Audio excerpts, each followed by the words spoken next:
আসসালামু আলাইকুম রহমতুল্লাহি ওয়া বারাকাতুহু। সম্মানিত শ্রোতা, আজকে যে বিষয়টি নিয়ে আলোকপাত করব তা হলো খাবার পূর্বের সুন্নত এবং দোয়ার ফজিলত।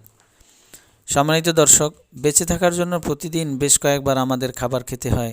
খাওয়ার সময় আল্লাহকে স্মরণ করা ও তার নেয়ামতের শুকর আদায় করা কর্তব্য। খাবার খাওয়ার সময় আল্লাহ তাআলার নাম স্মরণ করলে খাবার যেমন বরকত হয়, তেমনি খাবার গ্রহণটা ইবাদতের অন্তর্ভুক্ত হয়।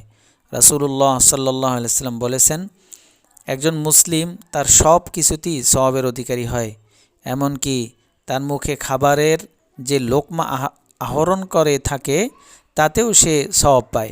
মুসনাদে আহমদ, হাদিস নম্বর 1531। খাবার গ্রহণের আগে দোয়া পাঠ করা সুন্নাত।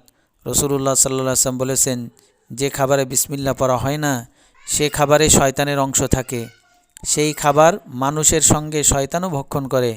মুসলিম শরীফ, হাদিস নম্বর 5376। খাবার সামনে এলে যে দোয়া পড়বেন।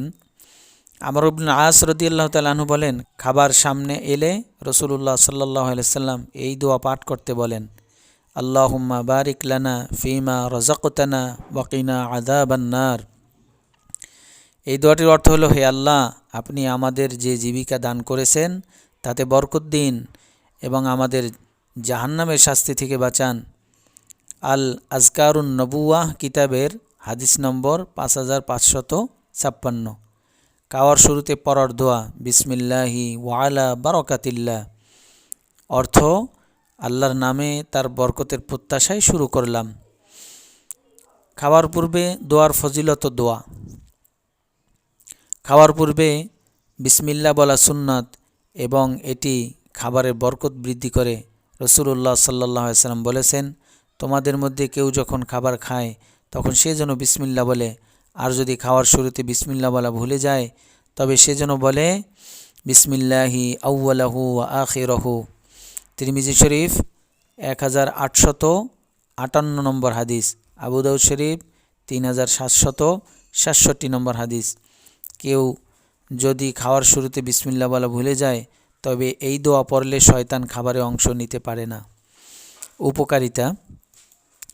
এই দোয়া পড়ার উপকারিতা হলো, খাবারে বরকত হয়, শয়তান খাবারে অংশ নিতে পারে না, সুন্নাত পালিত হয়, স্বাস্থ্যকর জীবনযাপনে সহায়ক হয়।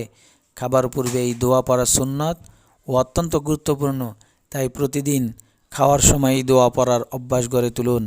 আল্লাহ সুবহানাহু ওয়া তাআলা আমাদের সকলকে আমল করার তৌফিক দান করুন, আমিন। ওয়া আখির দাওয়ানা আনিল হামদুলিল্লাহি রাব্বিল আলামিন। আসসালামু আলাইকুম ওয়া রাহমাতুল্লাহি ওয়া বারাকাতুহু।